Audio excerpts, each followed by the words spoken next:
What is up, everybody? My name is Grandma3, and today I'm focusing very much on this Wither phase. You might notice that we're in the Nether, and I don't usually record in the Nether, mostly because my tunnels are this, just thousands of blocks. It's also lagging. Why? Bugger off, cow. Okay, there we go. So, the reason I'm in the Nether is because I didn't want to spoil this. As you probably saw by the title, this episode is going to be based on the witch farm building, the actual building of the farm and all that. And I'm going to separate this into two different parts, the building of the farm and the sorter system. And the sorter system is going to be, well, just a regular sorter system, but it's going to sort through wither drops. And before we start that, on that though, you guys haven't seen the hole that I had to dig out. And due to the fact that you guys haven't seen the hole that I had to dig out, I'm about to cross into the overworld, and I have no idea which side, and this is probably going to lag me to hell. Okay. Hello? You alright? You can sort of see it lagging while it's loading. So, here is the absolute monstrosity of the 200 by 200 hole that I dug out. And this is actually not even enough. The most efficient farm has like a free, not even a 300, almost a 400 by 400 hole. I'm not even joking. It's insane. I did not have the time or the patience to do that right now. In the future, we are going to build another witch farm, a quad witch farm, but I'm really going to have to be in a good mood to do that. Because this alone took like 2 days to just watch the machine and bug fix it while it went around. And you can see that it's monumental. I also lit this up so mobs won't spawn here, so those places are filled with mobs. But yeah, I want to show you guys this gigantic monstrosity of a hole. Also, I did something else for the keen of eye. I've got water on the bottom. See, I'm not going to drop down there because I actually don't have a way to get back up. And I don't want to have to mine my way through again. So the thing I did is, you can see that the water actually goes a bit inwards. And what I did is I filled out all the corners with water. Basically, I went and created infinite water sources because I don't have ice yet. And yeah, that is one block above the highest block of bedrock. So I actually had to fill all that out with cobblestone manually. And then put water on top of it to make sure nothing spawns. This is the best way, I think, of spawn-proofing it completely, unless you want to leave bedrock to be visible, or you have a butt ton of patience like the guys on the Sidecraft server, and you want to put glass there. But I'm not insane, not yet, so I'll leave the genius to do the genius thing. The geniuses, genii? I don't know what the plural is. I don't know. Anyway, I'll leave them to do their crazy things. And for now, we are going to focus on building this farm. Now, I had to use obsidian here. It's a pain in the ass to mine obsidian. I need to eventually farm this. But the spawning platforms are inside. These are the 3 heights. And inside each of these is a 9 by 7 spawning platform. And this is what our farm is going to be built around. The farm design is by Elmango, of course. That's a glitched out. I did not notice that. What the hell? Okay. Anyway, it's a design by Elmango, and it's stupid efficient. It's 5,000 drops per hour. It's not the most efficient one. He's still developing a strength-based one.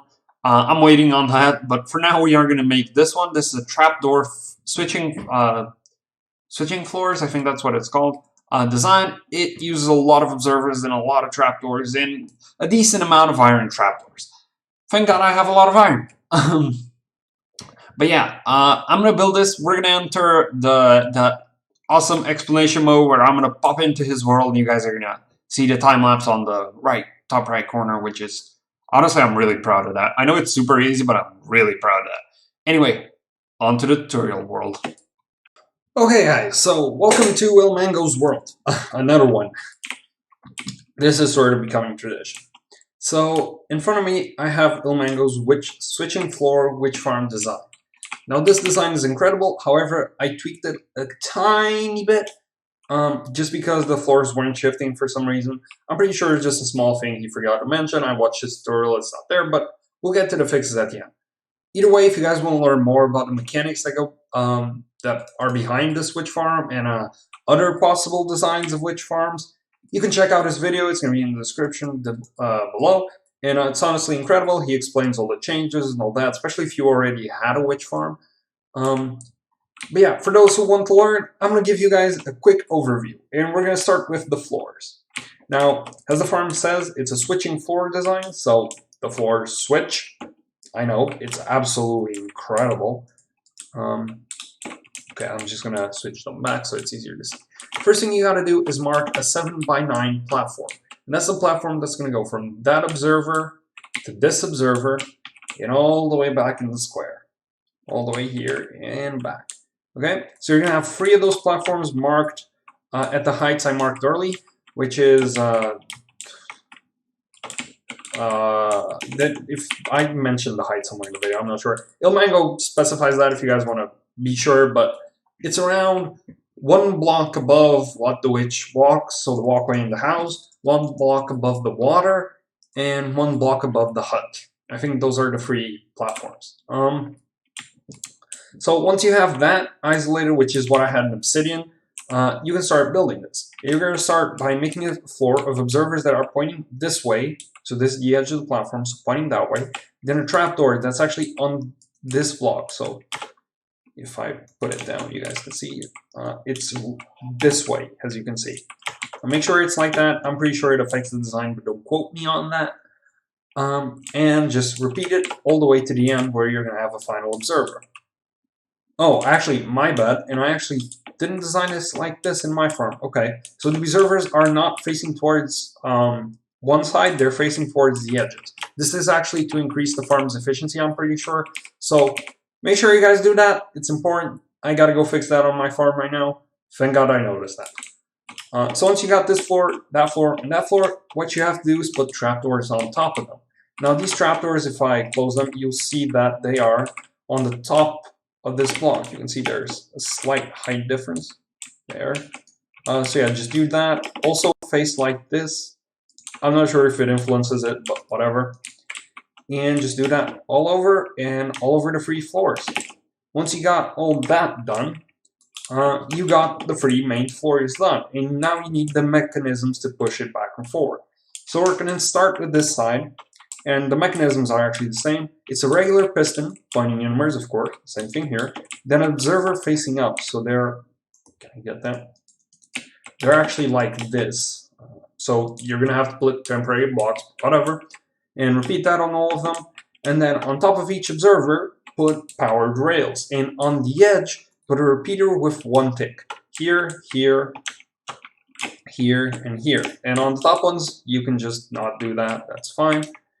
And yeah, then you need the circuit to connect each floor, and that's what these little things are.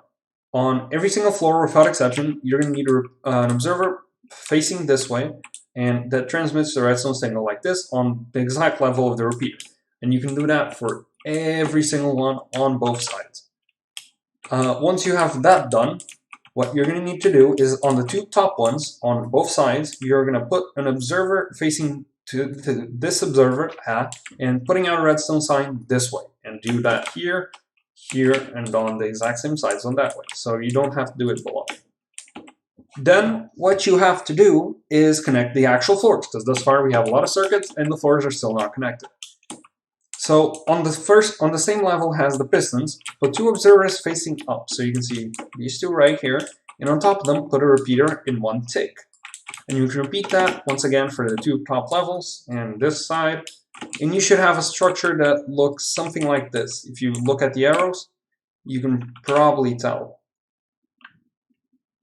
And you have this little hole here. I know, I just screenshotted that. Anyway, once you have that done, what you have to do are the connecting circuits. And we're going to start with the top here. You can see that the observers have the same thing. The only addition is, if I just break that, place a temporary block, place an observer, break the temporary block, place a trapdoor on the observer. Once you have that done, this side is complete. And before we make this side, you can see that we have a sort of a connection circuit. And this is the part from Ilmango's design that doesn't actually work in my world for some reason. And it's not working here either. It's just a small mistake, whatever. His tutorial, the floors actually shift back and forward, so I just decided to fix this. What you have to do is place an observer facing to that observer, then repeaters, a total of 6, all the way here, then place another observer watching that repeater and facing this block, then place a repeater on here, just like on the ones below, and put it on 1 tick. And this is just going to update and allow the pistons to actually be pushed back, because as you can see up here, the first floor is totally this way and it's not being pushed back. So with that in mind, that's the entire circuit. It's really easy, right? Then you just have to build a very simple redstone clock with a torch here on this side to open and close this trapdoor. And if I just activate this, you can see the floors will start to shift. And witches that would be born here would die. And this is a 35 block drop, I think. It's a really easy farm. If you guys want to take a closer look, check out Ilmango's video. He has the world's, he actually has 2 designs. He has the world's downloads for this world in his description, and I highly recommend you guys check it out. Once again, his tutorials are always incredible, and this farm is capable of producing almost 5,000 items an hour.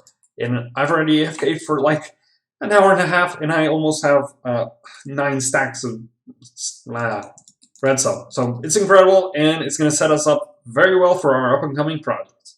Anyway, back to redstone craft.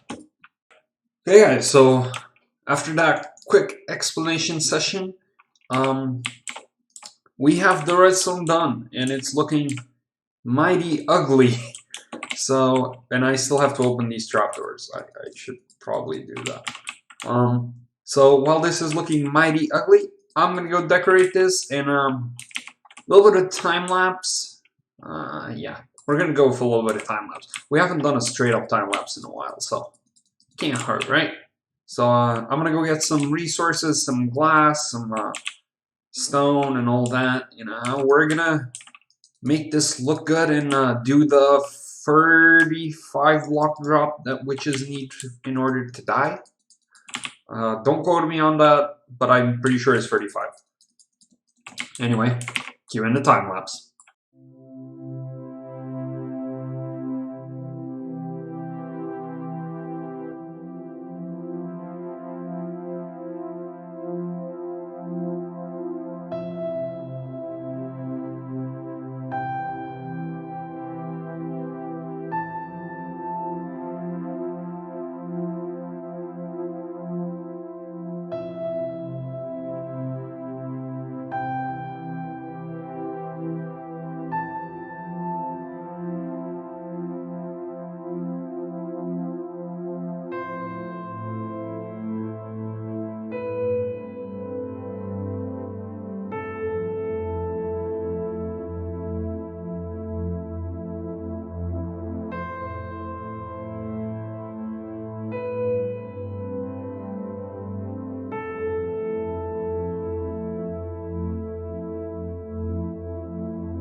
Okay guys, so here we are on our AFK platform at Y120.